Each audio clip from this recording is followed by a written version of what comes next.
about a month ago, I was gathered with close friends. And she said, Amanda, are you walking? And I said, well, as many of you know, I've been walking for about 4 years, and I was really doing well with my walking.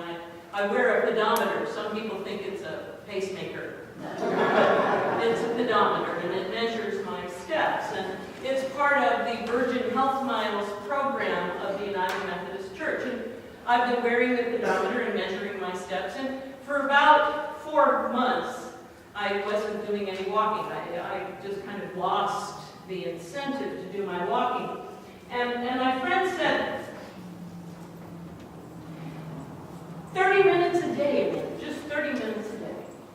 And I don't know what it was she saw in me, whether she saw that I looked tired, whether she was aware in our discussions that my plate was just too full. But she said, 30 minutes, just 30 minutes. And I said, you know, I've been trying to walk an hour and a half. But 30 minutes I can do. I can do 30 minutes of walking. And I can do that 3 days a week. And I know I can do that. And you know what? I started back. I got on my feet, I got on my shoes, and I got out that door, and I walked 30 minutes. And I'll tell you, I suddenly feel alive again in a way that I haven't for a long time. Because I'm now back getting some exercise and breathing in some good air. Walking has been said by many doctors to be one of the best exercises that you can do. You don't have to be out there running. You don't have to be out there riding bikes 50 miles. Walking, just walking. So I have friends who walk at Costco because they don't like to be out in the air.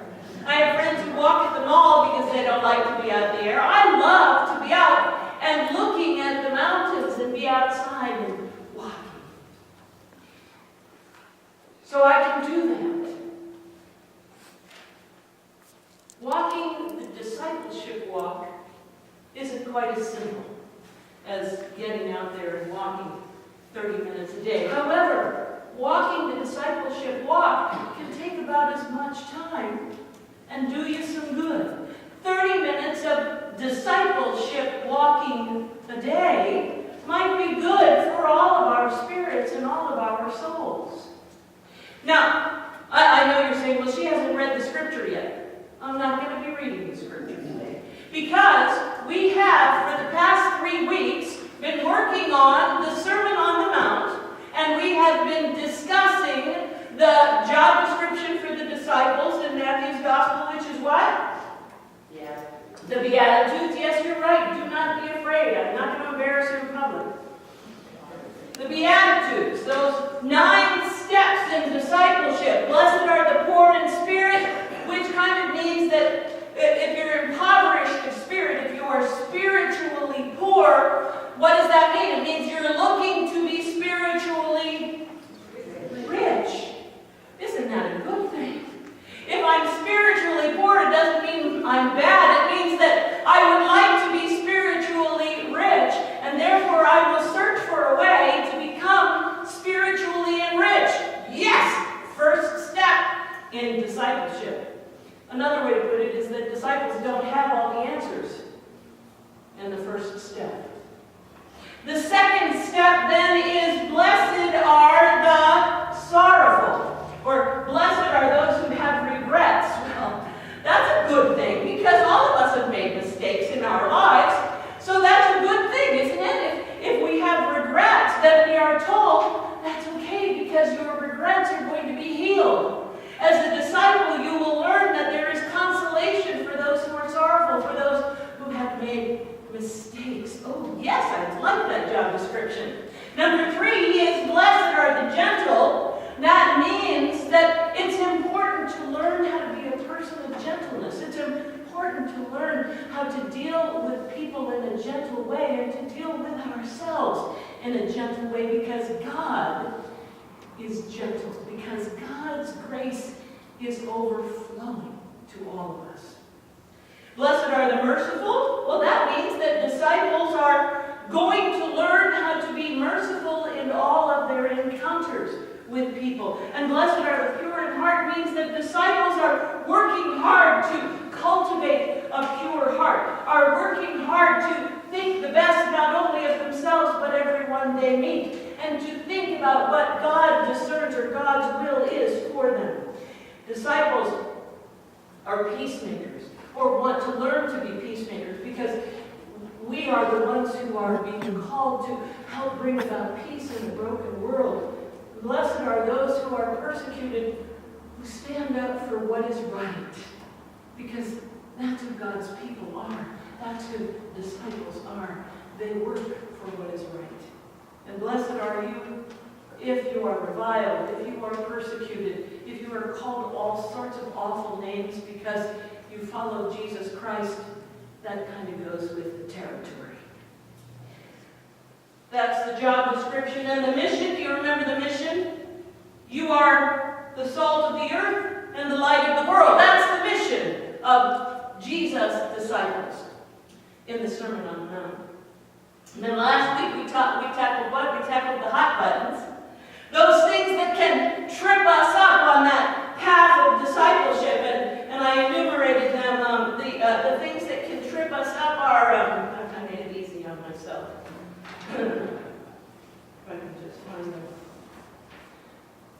on page what of my sermon? Oh yeah, the hot buttons: anger, adultery, divorce, swearing oaths of allegiance, retaliating, and dealing with one's enemies. Those are the hot buttons. How do we deal with those hot buttons as disciples of Jesus Christ? Those are all things that are designed to help us walk the walk of discipleship, and stay on the path of discipleship. The word disciple comes from the Latin verb discere, which means to learn. So a disciple is a learner, someone who intentionally puts their mind to learning, to, in our case, following. Disciple or discipulus means also that you are somebody who learns from a teacher and you bring in knowledge. The word discipline also comes from that word. However, the other night somebody asked me, discipline, what does that mean? That book of discipline that the United Methodist Church has. I said, well, don't think of the word discipline in terms of what you learned when you were growing up as a child. Because too many children learned that discipline meant what? Punishment, right. Discipline meant, David's out there going, discipline meant a spanking. You're going to be disciplined. Discipline comes from the word to learn.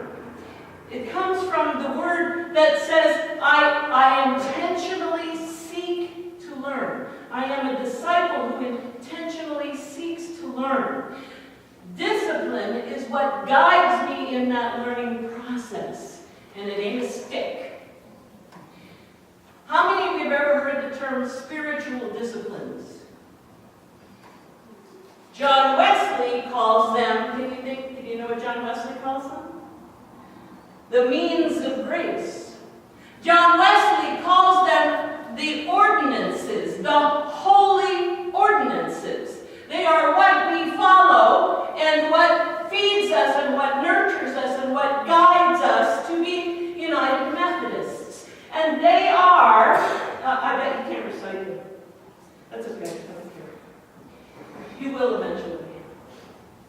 We've talked about this over and over again, and I repeat it over and over again because I went to the United Methodist Church for 5 years and never heard this. Okay, so I repeat it so you'll know what it means to be somebody who's a United Methodist. And I'm going to make a point because I'm going to talk to you about the book of discipline, which is not the book of punishment, exactly. The spiritual disciplines of the United Methodists, and what were very, very important to John Wesley, our founder, was prayer. Numero uno on his list, prayer. Public prayer, private prayer. Searching the Scriptures, reading the Scriptures. It wasn't just reading them at surface value, but studying them, and meditating on them, listening to them being read. It was for Wesley an everyday practice. Receiving the Lord's Supper is a spiritual discipline because it is what nourishes our spirit. Fasting and abstinence was something that Wesley did in his younger days. He did it twice a week. In later years, he only did it on Friday. Fasting and abstinence. Participating in Christian community, be it through worship or holy conference. These are spiritual disciplines. They are ways in which we learn what it means to be disciples of Jesus Christ as United Methodists. You know, from the very beginning of my ministry, my goal with churches was to help people embrace the Scripture. Embrace it in a way that they didn't feel intimidated by it, because too many people felt intimidated by the Bible. They would never open it up and read it because they said, I just can't figure out what it says.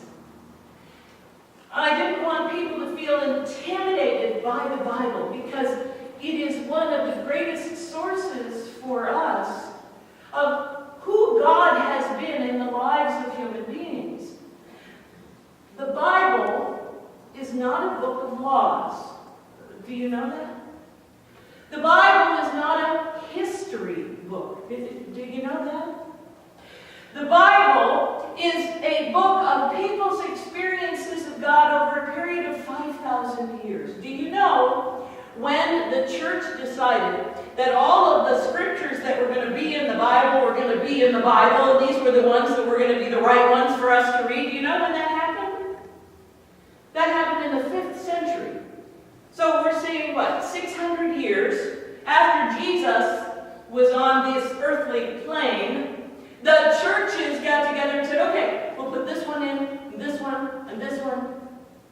39 books in the Old Testament, and then there was some doubt. There was some doubt about the ones that could be in the New Testament, because, you know, they had some questions about James.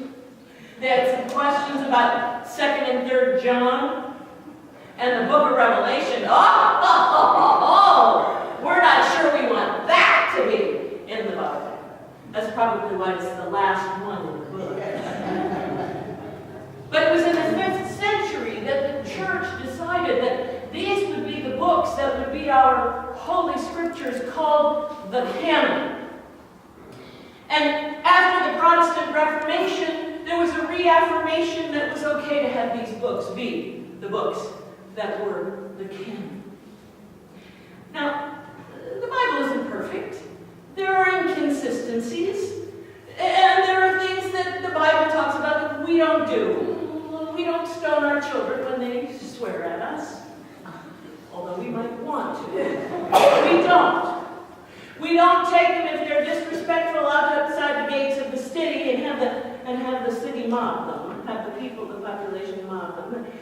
So there are things that we don't do that are in the Scripture, but they still inform us about people's relationship with God. And I love to talk about those Scriptures. I love to try to open them for you. It was my whole goal in being a minister, was to open those Scriptures so that you felt good about them and you could own them and possess them and embrace them. Now, there's this other book that the United Methodists have called The Book of Discipline of the United Methodists. Now, how many of you have read the Bible cover to cover? Good. How many of you have read the Book of Discipline just for kicks? How many of you have ever heard of the Book of Discipline? How many of you have never heard of the Book of Discipline? How many of you have been going to the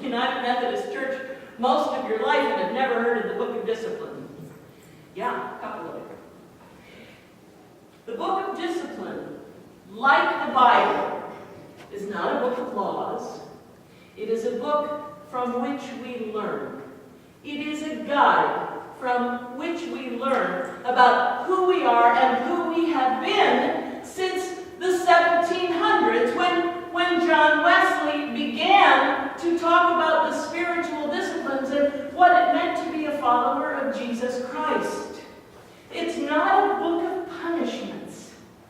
It's a guide that invites us to be the people of God in a methodical way.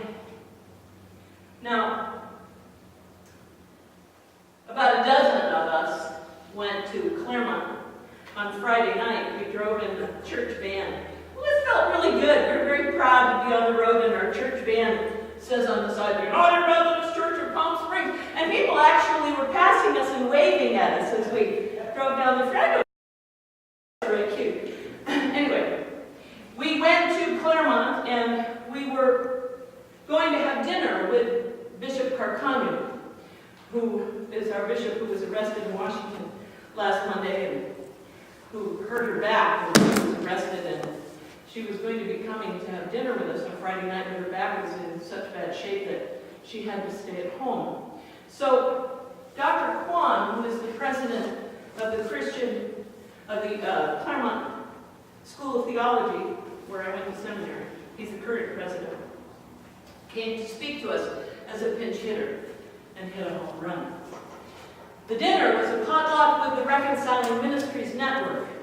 They were having a training at Claremont to teach people and coach people how to be those persons who would instruct churches, instruct people who are church members or members of reconciling congregations, how to help other churches in that process, how to help other churches become reconciling congregations.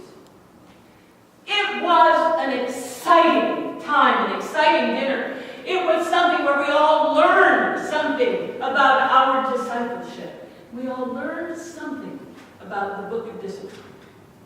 In 2008, the 2008 book of discipline, paragraph 139 of the book in the book of discipline was called the paragraph on inclusion, on inclusiveness. It's now paragraph 140 in the much smaller 2012 book of discipline. It's just small, it has shrunk the size of it. It's still got the same number of paragraphs in it. And I want to read to you this paragraph 140 from the United Methodist Book of Discipline, which very much like our living and adhering to that commandment. What's that commandment I keep talking about? That one basic commandment which is at the center of our scriptures, the center of our gospel, at the center of our Christianity. You shall love the Lord your God with all your heart, with all of your soul, with all of your mind, and all of your strength, and your neighbor as yourself. Say it with me. You shall love the Lord your God with all of your heart, with all of your soul, with all of your mind, and all of your strength, and your neighbor as yourself. And another commandment is like that. It says, you shall love one another as I have loved you. The voice of Jesus speaking in the Gospel of John. Here, from the Book of Discipline, paragraph 140. We recognize that God made all creation and saw that it was good.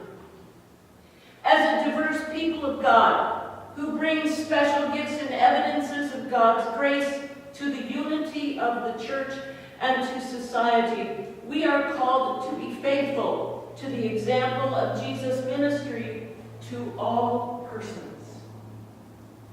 Inclusiveness means openness, acceptance, and support that enables all persons to participate in the life of the church. Inclusiveness means openness, acceptance, and support that enables all persons to participate in the life of the church, the community, and the world. Therefore, inclusiveness denies every semblance discrimination. The service of worship of every local church of the United Methodist Church shall be open to all persons. The mark of an inclusive society is one in which all persons are open, welcoming, fully accepting and supporting of all other persons, enabling them to participate fully in the life of the church, the community, and the world. A further mark of inclusiveness is the setting of church activities in facilities accessible to persons with disabilities. In the United Methodist Church, inclusiveness means the freedom for the total involvement of all persons who meet the requirements of the United Methodist Book of Discipline and the membership and leadership of the church at any level, in every place. When we talk about what it means to be church in this day and age, we are people who are smart enough and sophisticated enough to know that we cannot discriminate against anyone and call ourselves church. We cannot discriminate against anyone and call ourselves Christians. We cannot. So I tell you, walking the walk of discipleship ain't easy. Walking the walk of discipleship is something we all have to learn to do if we are to say that we are disciples. We are learners. We are learning every day what it means to be followers of Christ.